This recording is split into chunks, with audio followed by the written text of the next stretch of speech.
నిదురించే నదిలో మొదలాయను అలలే ముసుగేసిన ఎదలో చిగురేసెను కళలే నా నిషేధి గదిలో నీ ఉషోదయాలే జత కూడవు లేవే ఇరు జగములు వేరే ఆయండమావుల భ్రాంతి లాంటిదే మన ఈ బంధం నారాతలో ఏ గీత నిన్ను చూపదే సాక్ష్యం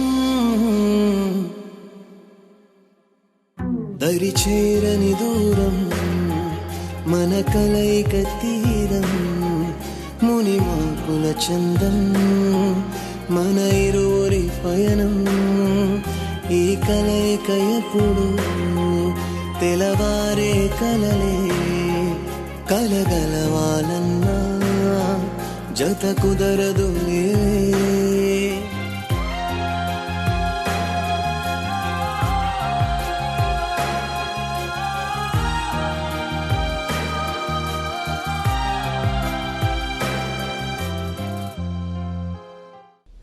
ఎప్పుడైతే నీ స్వార్థను చూసుకున్నావో అప్పుడే నీ మీద నా మనసు విరిగిపోయింది. నన్ను మర్చిపో బద్రి, నన్ను వదిలే. నీతో మాట్లాడడం కూడా నాకు ఇష్టం లేదు.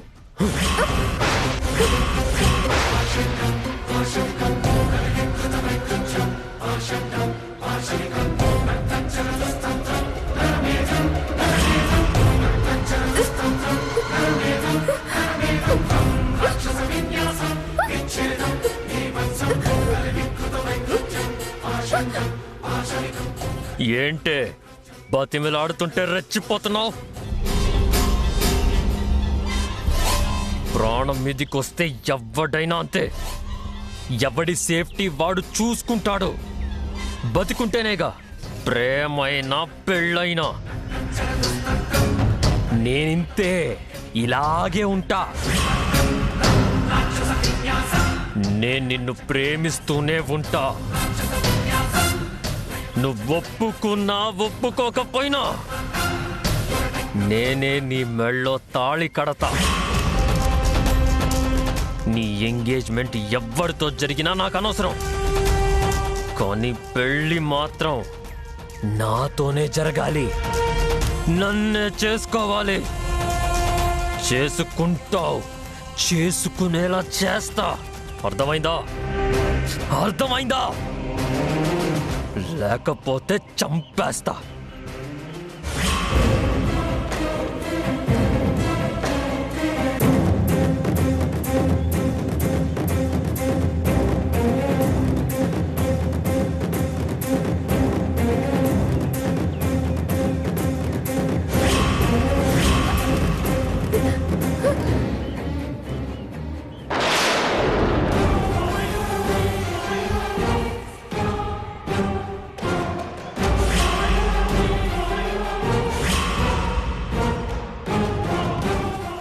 ఏంటంజలి, ఏమైంది?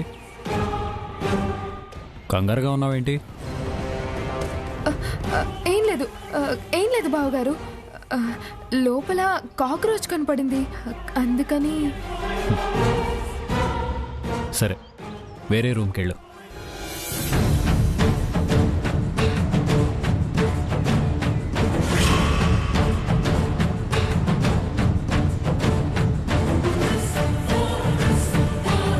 రా.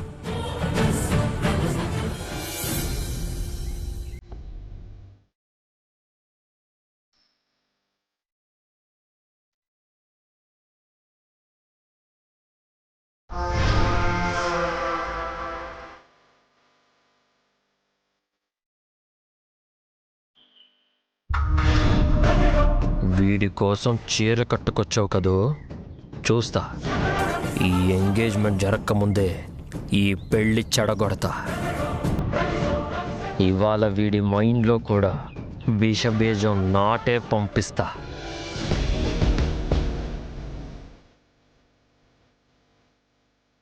బ్లూ శారీ చాలా బాగా సూట్ అయిందండి. Thank you.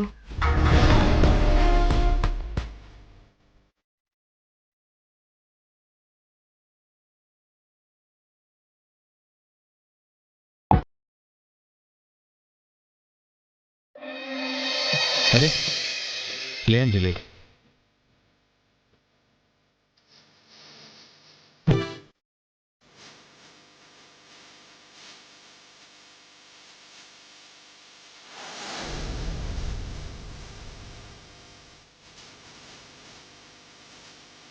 నా కూతురు ఈ చీరలో ఎంత ముద్దుగా ఉందో.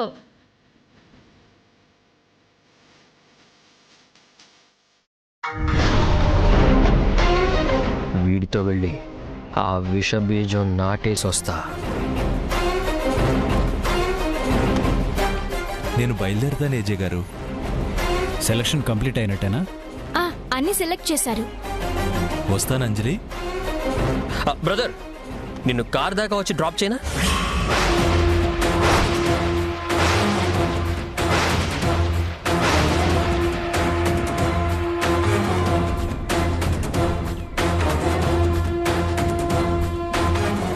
బద్రి, సింధు కూర్చుని చాలాసేపు అయింది. తీసుకెళ్ళి పడుకోబెట్టు. నేను విష్ణుని పంపించేసి వస్తాను. రా విష్ణు.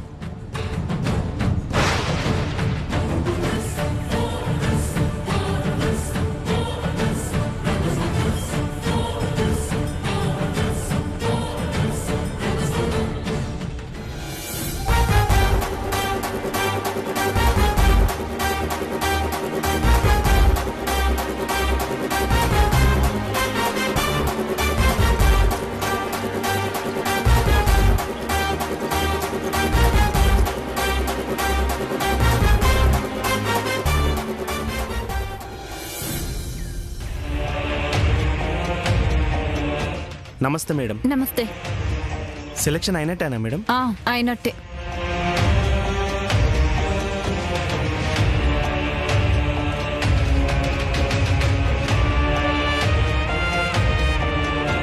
మేడం, దీంట్లో ఒక హారం మిస్ అయింది మేడం.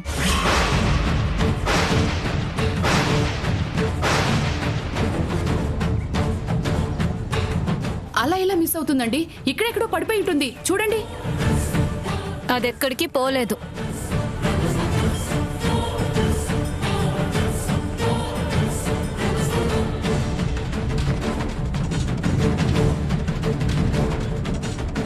అదెక్కడుందో నేను చూశాను.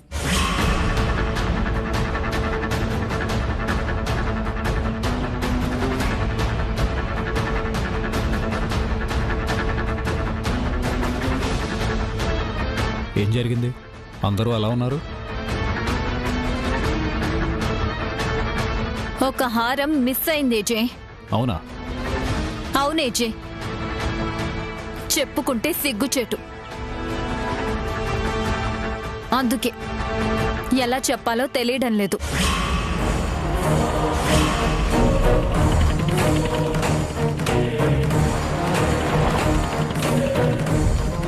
ఎవరి గురించి మాట్లాడుతున్నావో సూటిగా చెప్పు. ఆ హారం చివరిసారిగా భాను వాళ్ళ అమ్మ చేతిలో చూశానేజే.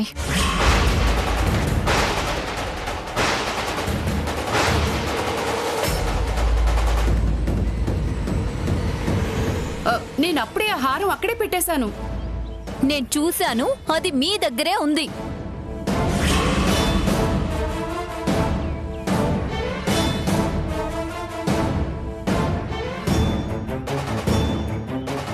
నిజమా దక్ష? నా పుట్టింటి వాళ్ళంటే నీ కళ్ళకు అంత చీప్గా కనిపిస్తున్నారా? దొంగల్లా అనిపిస్తున్నారా? ఏమమ్మో, ఏజే గారు నా కూతురు పెళ్లి చేస్తున్నారమ్మా. ఆయన కాళ్ళు కడిగి ఆ నీళ్లు నెత్తిన జల్లుకున్న రుణం తీరదు.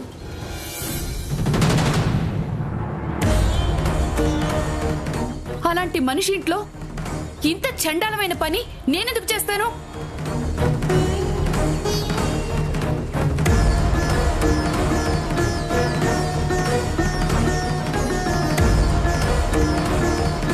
అమ్మా, నువ్వేదో పొరపాటు పడ్డట్టున్నావు. మాలాంటి మర్యాదస్తులకిది తట్టుకోవడం కష్టం తల్లి. ఇలాంటి నిందలేయకమ్మా, నీకు దండం పెడతాను. రాజుగారు నేను చూశానని చెప్తున్నాను కదా.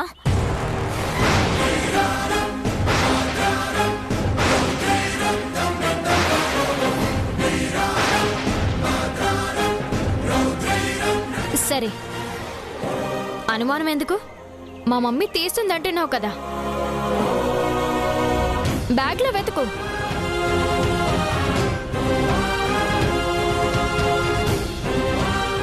అవసరం లేదు.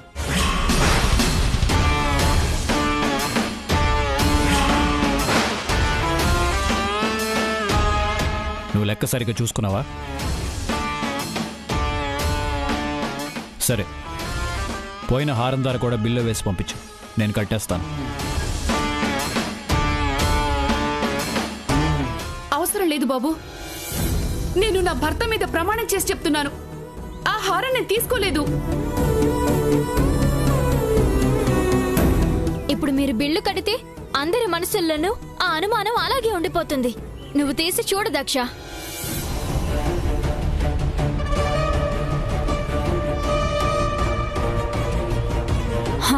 నాకైతే బ్యాగ్లో చూడడం ఇష్టం లేదు, అయినా తప్పడం లేదు. ఏమనుకోకండి.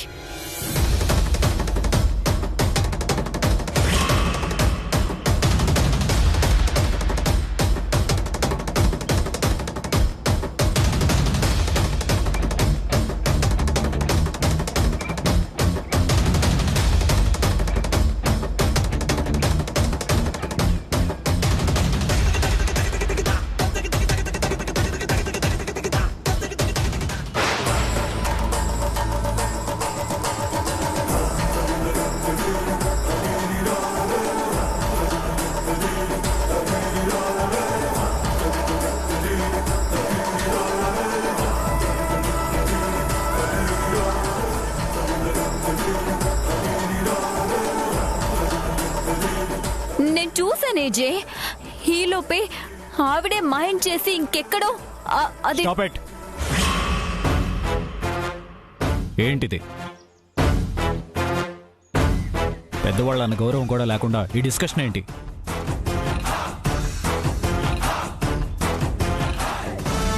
నాకు తెలుసు, నా వాళ్ళంటే మీ కోడళ్లకు ఎలాంటి అభిప్రాయం ఉంటుందో నాకు బాగా తెలుసు. ఇంతవరకు అత్తంటే గౌరవం కోసం నేను చూసి చూడనట్టు ఊరుకున్నాను, కానీ ప్రతిసారి ఇలాగే అవమానిస్తున్నారు. ఏదైనా వస్తువు కనబడకపోతే అది ఎవరు తీశారన్నది కాదు, ఒక్కోసారి మన కళ్ళు మనల్ని మోసం చేయొచ్చు. ఏమండి, మళ్ళీ ఒకసారి అంతా చూడండి.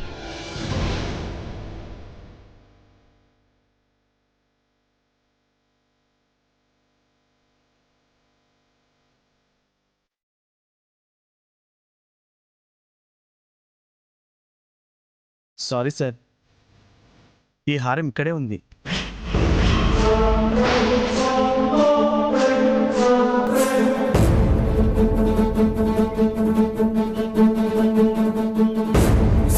యూజ్లెస్ ఫెలో, సరిగ్గా చూసుకోవాలి కదా.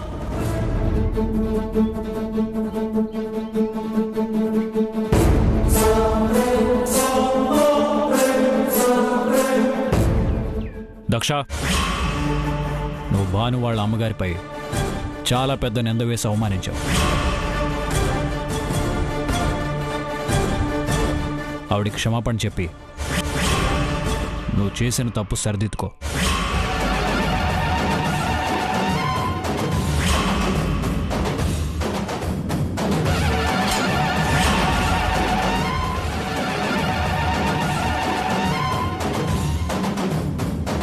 Daksha, say sorry.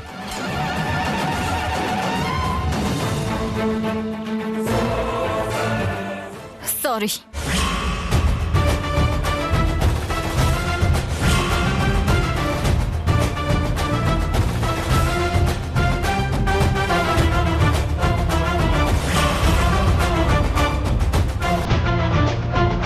బాబు, ఇక మేము బయలుదేరుతాం.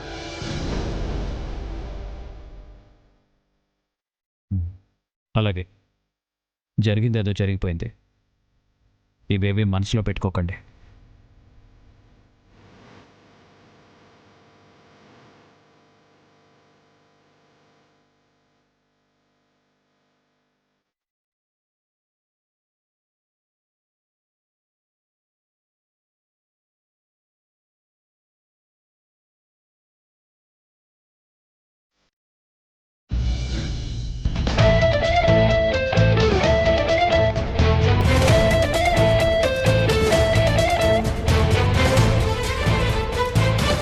మనది ఏడిపించే వర్గమే కానీ ఏడ్చే వర్గం కాదక్క. బాధపడకు.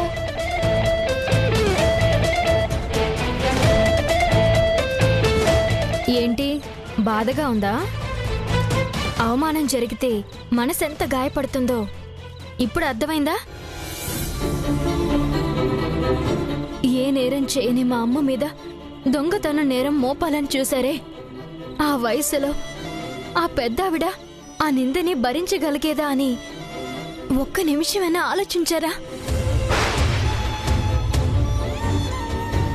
మా అమ్మ బ్యాగులో గాని ఆ హారం దొరికి ఉంటే మీరు ఎలా మాట్లాడి ఉండేవారో తలుచుకుంటేనే ఒళ్ళు జలధరిస్తుంది.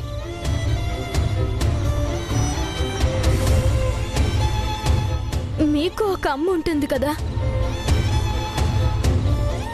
ఆ అమ్మ మీదే ఇలాంటి నేరం ఎవరైనా మోపితే ఆ తల్లి కన్నా ముందు మీకెంత బాధ ఉంటుందో ఊహించుకోండి.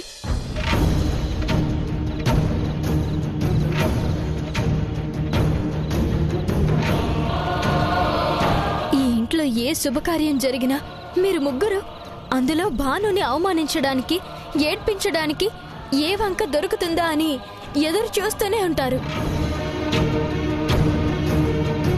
మరి నాకు ఒక వంక దొరికింది. మా అమ్మను దొంగని చేయాలని చూసినందుకు.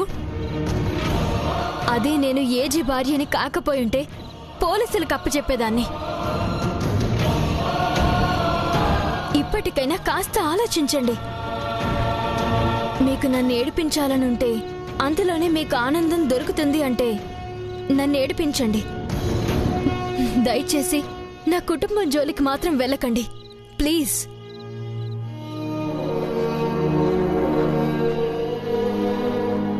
ఏంటి క్లాస్ పీకుతున్నావా? కొట్టేసిన ఆహారం మీ అమ్మే దొరికిపోతుందన్న భయంతో మళ్ళీ అందులోనే పడేసి ఉండొచ్చు కదా.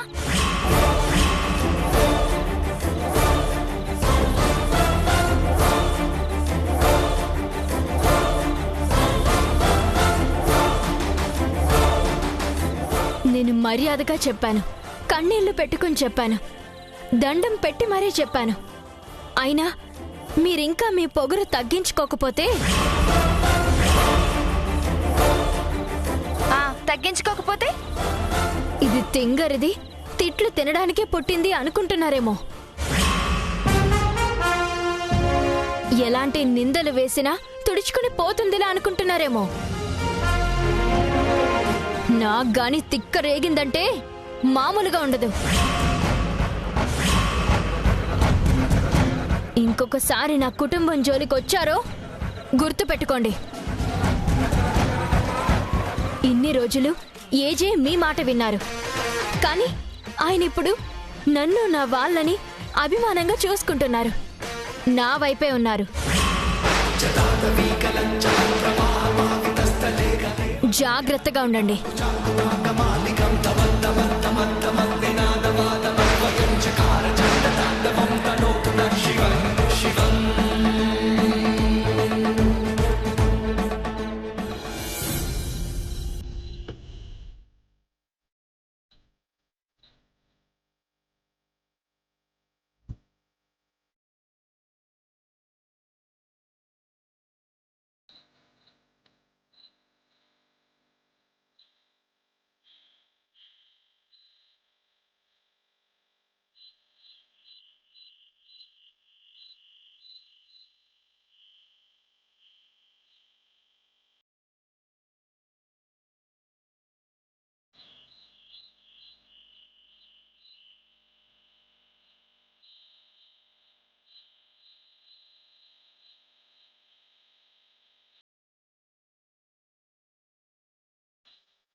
రైట్ సైడ్లో ఉంది, గ్రీన్ పక్కన.